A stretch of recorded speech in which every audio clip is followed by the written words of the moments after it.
Hey, what's up, guys? Welcome to an unplanned, unannounced Rescue Michigan live stream. Happy 4th of July. Happy Independence Day. Happy birthday, America. Thank you guys for tuning in tonight. Just me and a short stream tonight, but this is a news story. And first off, I had a feeling if we do this over the weekend on the Sunday live stream, it's going to be a big part of the stream. But also, this is, believe it or not, already a story that's been developing and perhaps has been resolved. We'll see. But anyway, let's get right to it. So this is the original headline. This is in the Midwesterner. I think Citizen Free Press even picked this up too. 130 Michigan voters sue Jocelyn Benson, Gretchen Whitmer, Dana Nessel, and election officials over proposal to election reforms. Revisions make it, quote, impossible for the state of Michigan to guarantee all legally eligible Michigan voters a free, fair, lawful, secure, and transparent 2024 election. Well, that all sounds great. There's Jocelyn Benson on TV lying about something. And here's the story. Dozens of legal Michigan voters filed a state Supreme Court lawsuit against Secretary of State Jocelyn Benson. That's weird. How do you file a state Supreme Court lawsuit? It doesn't work that way. And that, of course, is the first of many problems with this lawsuit here. And if you're an attorney, you probably already know this, but there's very, very few things that you can just file at any Supreme Court, except in New York, because in New York, they call their lower courts the Supreme Court, but that's weird and stupid. But everywhere else, the Supreme Court is the highest court in the land. And to get there, you have to first lose in a lower court. And then you say, Your Honor, the lower court got this wrong. Usually there's a court of appeals you got to go to first, Rarely is the Supreme Court what's called the court of original jurisdiction, right? Usually it's appellate jurisdiction. I know there are exceptions. Like if one state sues another state, they can go straight to the U.S. Supreme Court.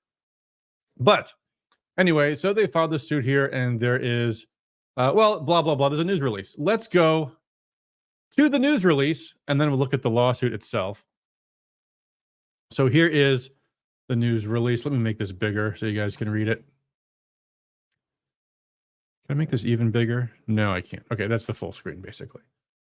A coalition of legal Michigan voters file lawsuit with MI Supreme Court against Benson et al. For unethical, why is the et not capitalized, but the al is, for unethical and unlawful election conduct. For immediate release, June 28th. So this is, what, 1 week ago? 6 days ago. A group of 130 legal Michigan voters are saying enough is enough, representing at least 19 Michigan counties. Well, that's good. That's what courts usually like to hear. Enough is enough, Your Honor. Michigan Secretary of State Jocelyn Benson and her administration have been issuing unlawful guidance for elections ever since she assumed office on January 1st, 2019. This is not an unsubstantiated partisan dig at Benson. It is a factual matter of record. This is true. However, that's also not how courts think. Courts don't go, oh, she did a bad thing elsewhere, so therefore she loses now. It does not work that way. But let's see what they go on to say. Since assuming office, 7 separate courts have issued rulings indicating that her election guidance was unlawful. I am proud to have been involved in one of those cases, by the way. To date, there have been 0 consequences for her actions. With the introduction of our lawsuit, we hope to change that and add to the Michigan primary in August and general elections in November. Well, you might hope that. But again, courts don't work that way. Courts don't go, oh, the election's coming up. Okay. In fact, usually that's not the kind of reasoning they like at all. But the courts have actually been very, very shitty about election-related lawsuits, period. They always have their excuses. So first they'll say it's unripe. It's too early. You can't file suit. Then they'll say, oh, there's a standing problem. You don't have standing to sue. And then when you get to the fall, they'll say, oh, doctrine of latches. Sorry, it's too late now. You can't do it because it should have been done earlier. And then after that, everything is over. Sorry, it's moot. The election is over, and we can't give you any remedy. That is unfortunately the pattern for a lot of election-related lawsuits. However, there have been good lawsuits and bad with elections, and it's really easy for the courts to just say whatever, and then for the media to just lump everything together, which is what they did. There were a couple of great lawsuits in the 2020 November election, notably number 1, Trump's own campaign lawsuit, and number 2, This suit brought by multiple state attorneys general, led by, I believe, Texas, Ken Paxton, which the Supreme Court should have heard but did not. And that's a travesty. But there are also lots of other lawsuits of varying quality. And of course, the media focuses on the worst of them. And often the big issue was standing and saying, so-and-so doesn't have grounds to, only Trump's campaign does, because Trump is the aggrieved party. Now, I might disagree with that. You might disagree with that. That's what courts often said. Anyway, here's what they go on to say. As citizens, we have long operated under the assumption that no one is above the law. It does not appear to be the philosophy of today's election officials in Michigan. If they don't like the laws, they simply subvert them or rewrite them to suit their agenda. During oral testimony before the Michigan Court of Appeals in O'Halloran v. Benson lawsuit, Benson attorney Heather Meingast stated the following, quote, I don't think we would want to create a war between the branches, and if there was something telling us to do something that we thought was okay, we'd probably do it. If it really came to push these conflicts with the Constitution, or this is something that we can really do because we couldn't really control it, or it's a bad idea, we might just choose not to do it. We could leave that statute sitting there, and we could continue to issue instructions and give guidance, and somebody would probably sue us. There's nothing wrong with that statement. I mean, it's clunky and awkward, but, it's not incriminating. That somebody is us. A group of 130 original citizen co-petitioners who have had enough, and we believe many others will join us in this monumental effort. Why would they think that? We can no longer tolerate the state's unlawful guidance, apostrophe, given to election officials across our state under the color of law. Anyway, blah, blah, blah. Okay, that's pretty much the end of it here. The 2024 election is upon us. We ask the Michigan Supreme Court to restore the rule of law and fast. Failure to do so could even result in the disqualification of Michigan presidential electors. Not a thing I'd be bringing up to remind people about right now. Contact the Coalition of Concerned Legal Michigan Voters, cclmv.com. And that's their website. They have their own website. This is actually a helpful website that has all their court filings, including their lawsuit. Let's look at that. Okay, they've made these contentions. Let's see what they say. Original petitioners, a coalition of concerned legal Michigan voters. And then there is a big listing of names. I do not know very many of these names. I know very few of these names. But I know a couple of these names. I don't think I know any of these people at the top here. But then after a while, it's weird because these start out alphabetically, right? Start with, well, this one's not. Shelley Lake. I don't know who Shelley Lake is. Let me know in the chat if you know, or in the comments if you're watching this later. Then they start with B and they go down until they get to somewhere around here. They start adding more people in, and more people and more people, more people. And then we suddenly see some familiar names like Joel Studebaker, Christina Caramo's lieutenant. And we have Jennifer Standerfer, another Caramo lieutenant.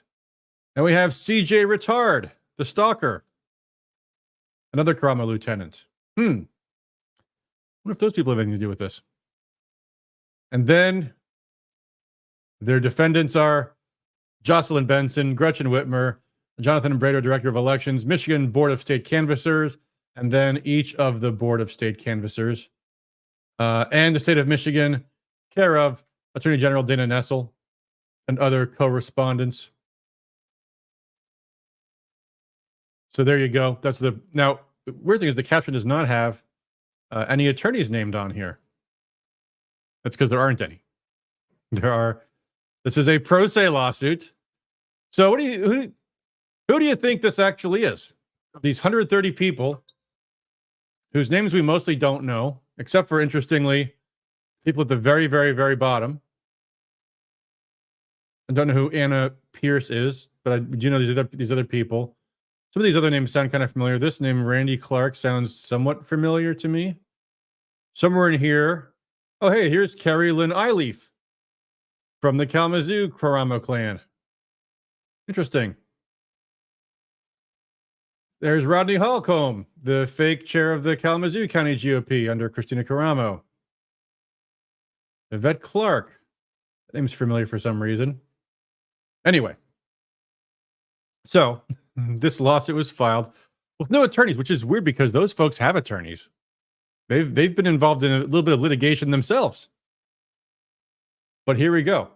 This petition arises out of an original jurisdiction Michigan Supreme Court order based upon procedural action order number 164755 and 7814 15 16 17. The case Promote the Vote 2022 versus Board of State Canvasser, Secretary of State, Director of Elections, issued on September 8th, 2022, which ordered the deadlocked State Board of Canvassers to place proposal 22-2 on the Michigan ballot. Petitioners have reason to believe resulted in a number of unconstitutional revisions to the Michigan Constitution. That's not the sentence, but okay. And subsequent new election laws, making it impossible for the state of Michigan to guarantee all legally eligible Michigan voters a free, fair, lawful, secure, and transparent election process in the 2024 elections. Weird. This sounds written by a lawyer. Doesn't it to you? I mean, maybe someone just read some other lawsuits and kind of copied this, but actually, this is a weird way that only a lawyer would think of to try to get around the fact that you can't just bring a lawsuit in the state Supreme Court. Which, by the way, spoiler alert, guys, this case has already been thrown out by the Supreme Court. And people are already mad about this. Here is their statement about this that they put out just yesterday. Clerk of the Michigan Supreme Court demonstrates two-tier justice system in his single-handed rejection of CCLMV lawsuit filing. On Tuesday, July 2nd, the clerk of the Michigan Supreme Court, Larry Royster, not the court or any justice on the court who would have done the exact same thing, issued the following statement regarding the lawsuit filed by a coalition of concerned legal Michigan voters. This is Larry Royster, the clerk of the Michigan Supreme Court. This sounds like an email, does it not? We met when you dropped off the pleading of the coalition of concerned legal Michigan voters this past Friday. I have reviewed the pleading, and I'm afraid we cannot accept it for filing because it's not one that can be initiated in the Supreme Court. Though pleading asserts that the court has original jurisdiction in the case, which is wrong, and says just as the court had original jurisdiction in case number 164755, the Promote the Vote versus Board of State Canvassers. However, that's not the case. The Promote the Vote case was initiated in the Supreme Court pursuant to MCL 168.479, which specifically allows a person who is aggrieved by a decision of the Board of State Canvassers regarding the sufficiency or insufficiency of an initiative petition to file the action in the Michigan Supreme Court in the first instance. Okay. What's that saying? There is a law that says there is one certain type of case that can be brought before the Supreme Court without going through a lower court first. And what is that case? That case is when the Board of State Canvassers rejects your initiative petition. So you go out, you gather 500,000 signatures to amend the Michigan Constitution. The Board of Canvassers says, sorry, Charlie, your signatures aren't valid or whatever. You can't put this on the ballot. You can go right to the Michigan Supreme Court. Why? Because I assume the reasoning behind that law was because it involves having gone through a lot of work to get a lot of signatures. And because the Board of State Canvassers is, I mean, it's not technically really all that important, but it is sort of like a high-level government entity. You know, it's the Board of State Canvassers that certifies the elections, right? So they say in this law, a person who is aggrieved by a decision of the Board of Canvassers regarding the sufficiency or insufficiency of an initiative petition. Now, does that apply to Proposal 2? No. Why not? Because look at what they're claiming here. They're saying that the proposal before the voters was vague and ambiguous. Let me zoom in on this too so you guys can read this better. The voters didn't intend for Proposal 2 to do what it does. And then they say blah, blah, blah. Basically, they say, here we go. They contend that inadequate description, summaries of the proposed revisions presented to the voters and in the initiative mark the outer boundary of the Michigan voters actually approved. Therefore, constitutional amendments and any resulting legislation therefrom cannot extend beyond or rise above what the voters allegedly understood and gave approval to at the time. Again, obviously, this is written by an attorney who did not want his or her name on this. Wonder why that would be. And by the way, guys, guess what? When Michigan passes constitutional amendments, people challenge their constitutionality all the time. And what do they often claim? The voters didn't know what they were really getting. Now, that might be true. But the courts are very, very hesitant to take that on because how do you prove that? How do you prove what's in the mind of 5 million Michigan voters? It's not easy to do. And they say, well, you know what? This matter came before the Board of State Canvassers. They approved the language. They approved the summary. The time to challenge that was before this became an adopted constitutional amendment.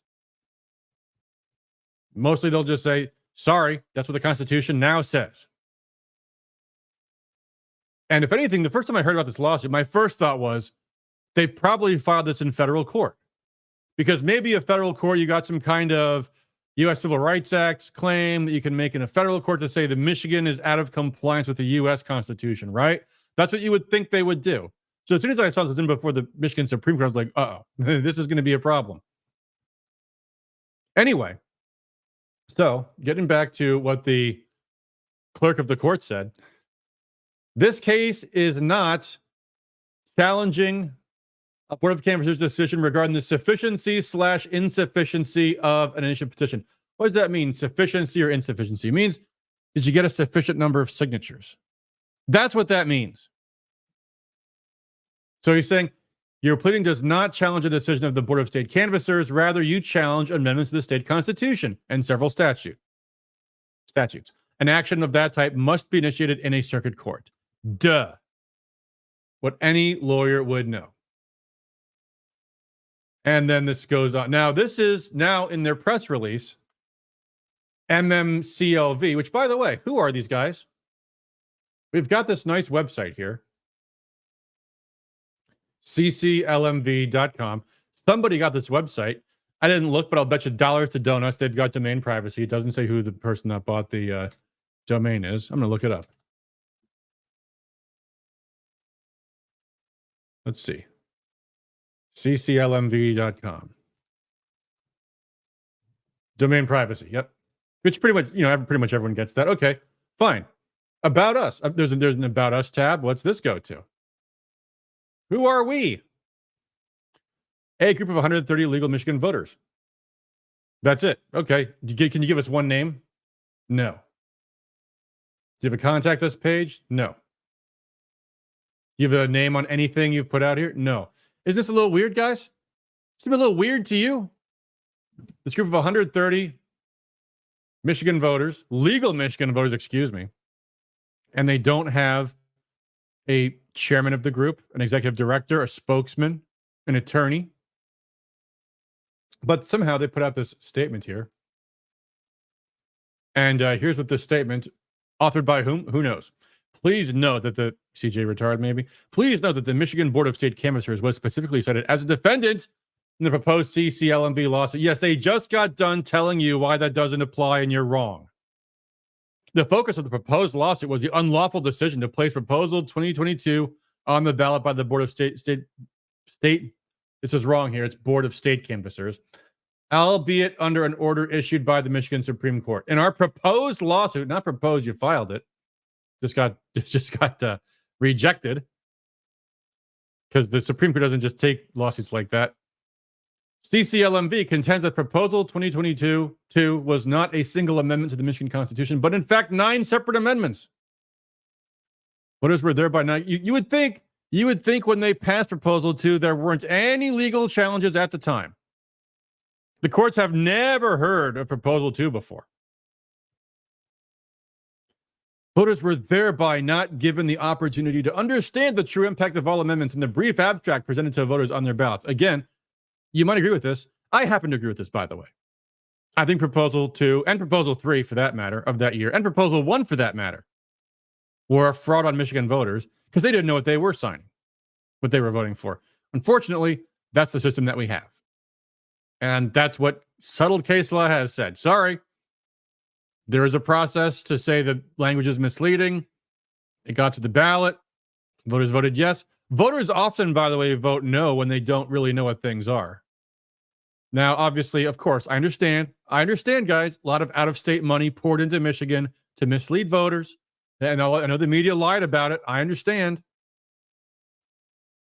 Unfortunately, that's the way that goes. And the courts won't just say, sorry, you can't prove that every Michigan voter did not really understand what that was. So, too bad, so sad. So what is this lawsuit? It is a desperate plea to just overturn a constitutional amendment, which, again, you might think was a fraud on the voters. I think it was. Nevertheless, the courts are going to look at this and go, someone spent millions of dollars to pass this. We can't just throw it away because the voters adopted it. Anyway, so this goes on, blah, blah, blah, a bunch of nonsense, yada, yada, bullshit. First Amendment, the Constitution, my First Amendment. The unelected clerk has denied this fundamental right. You think the Supreme Court's going to do anything different? You think the majority of Democrats in the Michigan Supreme Court have done this any differently, guys? Of course not. The denial of these fundamental rights is not a surprise when one considers who was behind the push for ballot proposal 2022 in the first place. Principal donors to promote the vote 2022, an organization behind the ballot proposal. Was it? Were the entirely partisan 1630 Fund and Open Society Foundation. The 1630 Fund alone contributed a reported $11.2 million, which is more than the total expenditures of those opposed to the ballot proposal. That's true. Also, tough shit. Sorry, guys. I wish things were different. When we beat Prop 1 in 2015, we were outspent 20-1. And everybody in the media lied about what Prop 1 back then did, too. But we still won. Nevertheless, they go on. And again, they're trashing the Supreme Court as if they didn't file in the wrong place. We call upon all concerned legal Michigan voters to join this mission immediately by visiting our website, where you can sign up for anything. I don't think... Actually, I take back all the nice things I said about this website. I think... you can email them to be added to the lawsuit that's already been dismissed. There you go. Some sign-up form. No donate button. No, just no name. I would not give my name to this group, but that's what they tell you to do. Hey, join our lawsuit. Put your name on an already dismissed lawsuit. That's what they're... again, this is... Join our mission. This is the statement they put out after the court threw out their lawsuit. Go to our website and sign up for sign up to put your name onto our dismissed lawsuit. So there you go. Now, there's been some questions on the internet about this. So this is Pat Colbeck. You know who Pat Colbeck is, right? Former state senator. Guy who has a weird way of being the center of every election fraud controversy and yet somehow eluding all of the lawsuits and investigations and indictments and everything. Weird how that works. Breaking. Just when you thought the two-tier justice system couldn't get more obvious, it did. Michigan Supreme Court clerk. Hey, interesting. Look at this.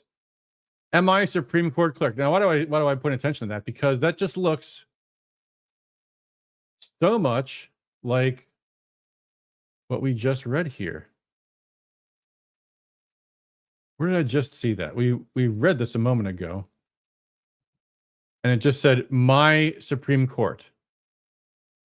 Let's see here. Here we go. Yeah, look at this.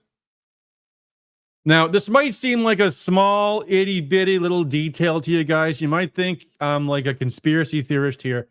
But I tell you, writing style is a fingerprint. And especially when people get stuff wrong. A coalition, like, remember we're talking about Christina Karamo a while back and how she never calls it the Michigan Republican Party. It's always MyGop. A coalition of legal Michigan voters filed lawsuit with my Supreme Court. There's no the Michigan Supreme Court. It's file lawsuit with my Supreme Court. And here we have Colbeck. Again, there's the is missing, not the clerk. My Supreme Court clerk denies filing by 130 legal Michigan voters to declare an injunction against my proposal 2022-2. Again, not Prop 2, not the election fraud proposal. Exact same language used in the press release, interestingly. My voters are seeking injunctive relief against this, seeking the reset button to pre-2022 laws and procedures. Easy to implement. It's easy. Just throw out a constitutional amendment that the Michigan Supreme Court is bound by. See press release at the link to the press release at Elon Musk. Elon Musk.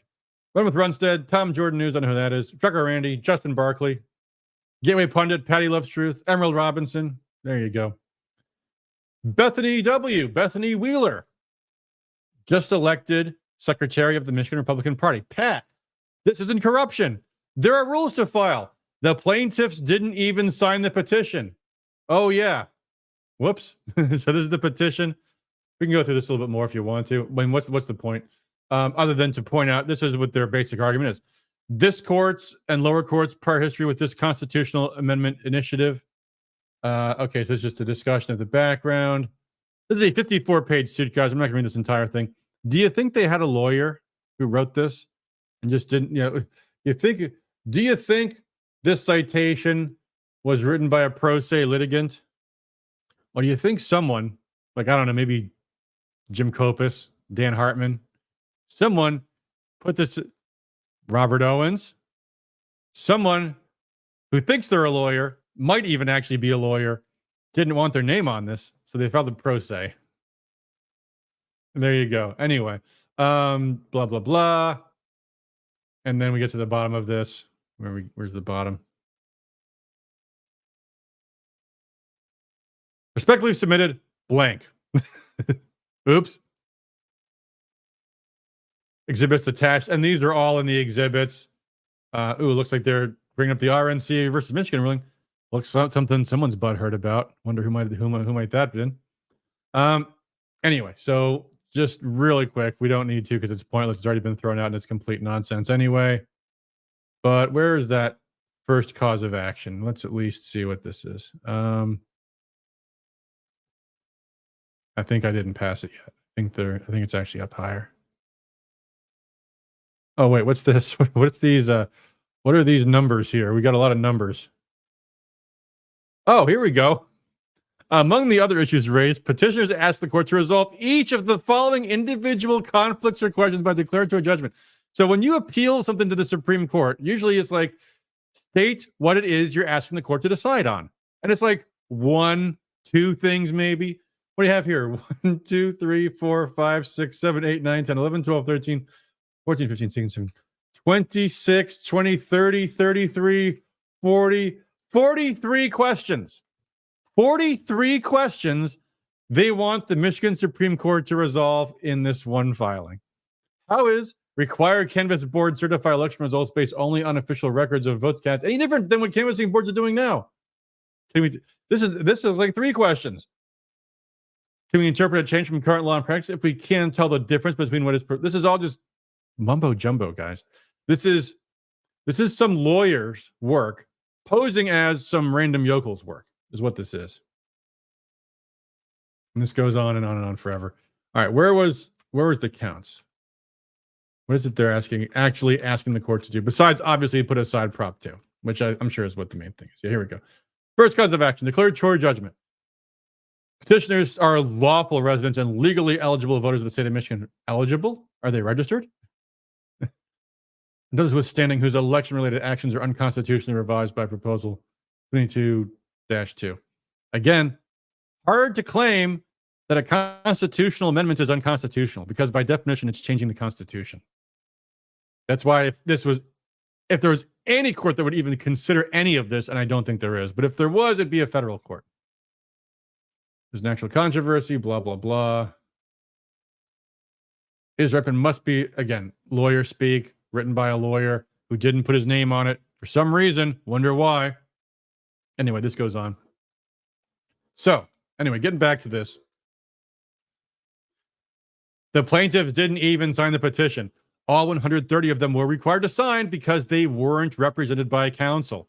Sounds like Bethany Wheeler knows what the law is.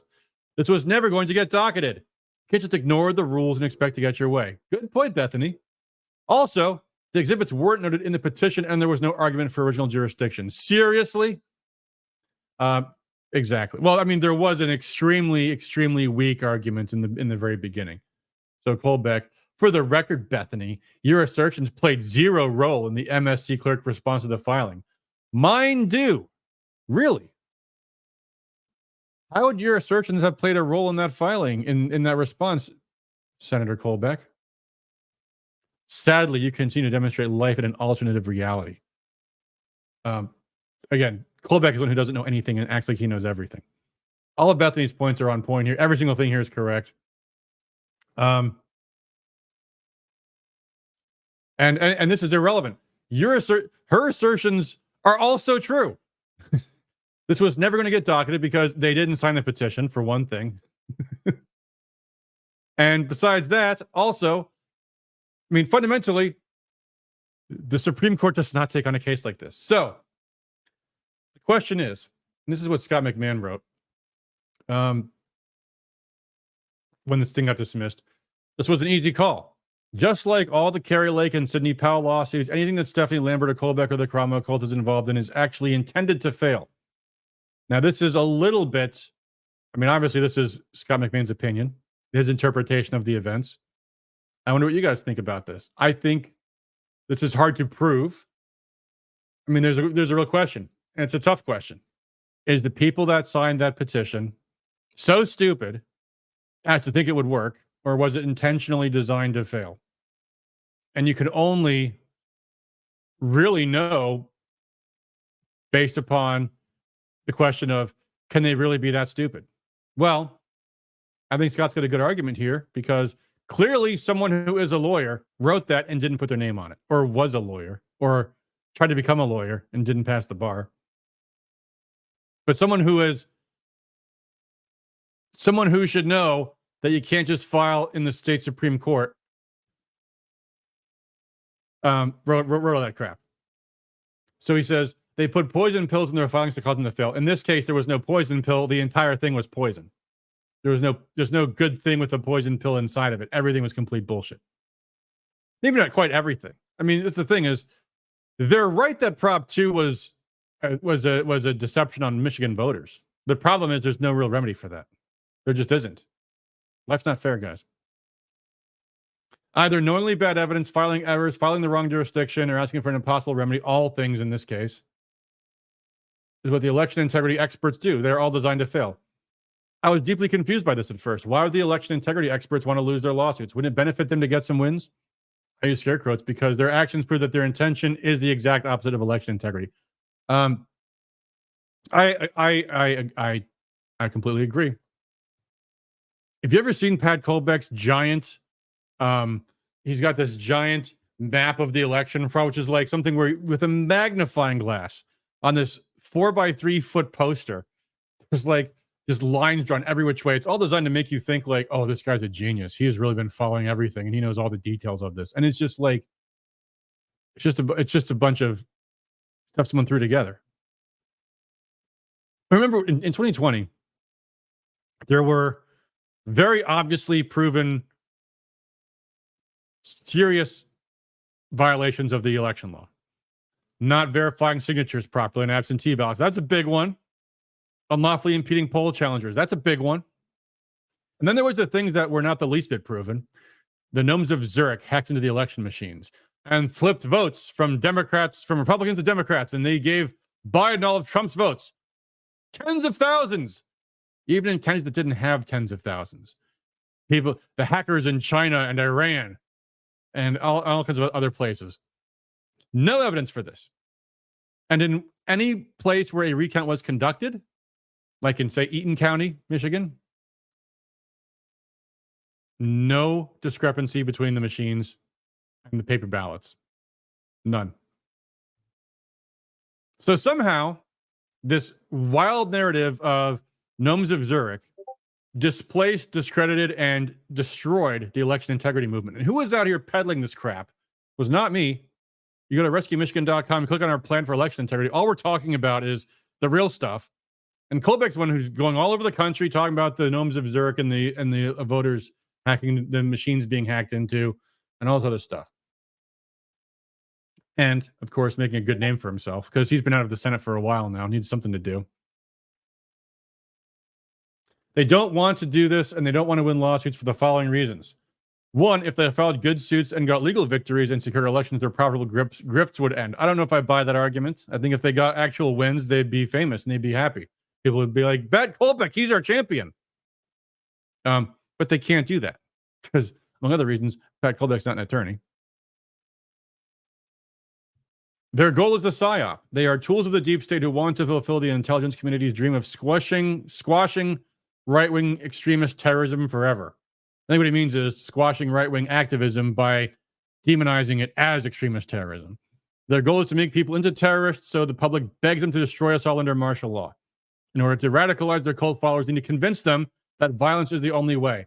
They must believe the courts are hopelessly corrupt. Thus, dozens and dozens have failed and lost lawsuits.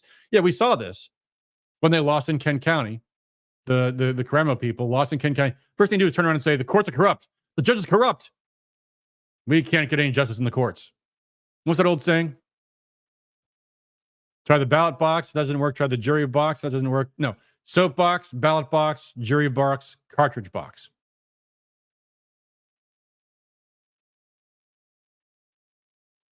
Yeah, they want you to think that there is no hope at the ballot box or the jury box.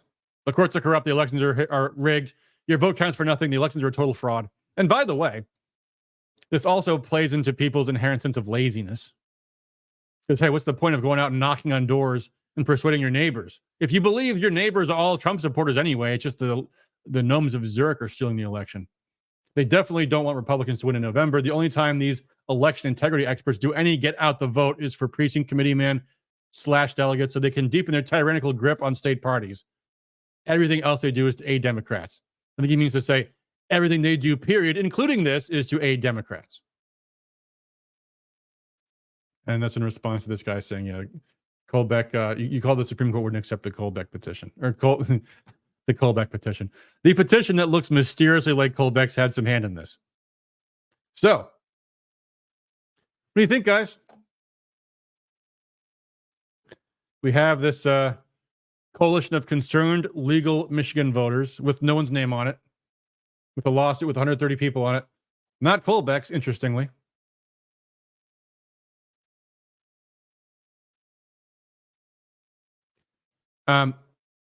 But tons and tons of these other people, 130 people, most of whom probably have no idea. Veronica Cara. That's weird. There's a state representative named Steve Cara. Where did I just see that name on there? I just saw last name Cara in here someplace. There it is. Veronica K. Cara. I wonder if she's any relation to Representative Steve Cara. I don't know. Anyway, 130 people who probably most of them mean well, but who have now gotten a out-of-hand dismissal, not even a hearing, not even a motion to dismiss, not even a not a day in court, nothing. Because they filed pro se in the Michigan Supreme Court requesting, please take this case up because it's so important. It's so important. And besides, it arises out of this other thing, which is not the same thing. So I guess it's a question for you guys. You be the judge. Do you think this was idiocy? Or do you think this was, as Scott McMahon contends, an effort to yet another effort to radicalize the conservatives, to cause them to lose even more hope, and to think, yeah, people like Pat Colbeck and Christina Caramo, who lost in court just now, they're all being mistreated by the system. Is it all just a play to generate sympathy for them? I don't know. You guys decide. Oh, by the way, this interesting thing. Not entirely unrelated news. This just came out yesterday, too. RNC committee affirms challenge to replace Missouri delegates. It appears that all of the Missouri national delegates had alarming irregularities in their state's convention process in May. Who ever heard of people having an irregular state convention? That's so weird. The RNC sided with complainants, directed the state party to vacate the original slate of 54 delegates and replace them by tomorrow at 5 p.m. because that's how urgent this is. They provided ample proof of alarming irregularities, pointing to the absence of names on delegate lists and the distribution of delegate credentials or alternate delegates without confirming who they were replacing. What happened in Missouri? So weird. The original slate of delegates, 24 were elected at 8 congressional district conventions in April. 27 were elected at large at the state convention in May. 27 alternates were also picked to the state convention. However, the original slate of delegates was replaced during the convention after a rule change that allowed for here's a funny name, the truly grassroots for Trump.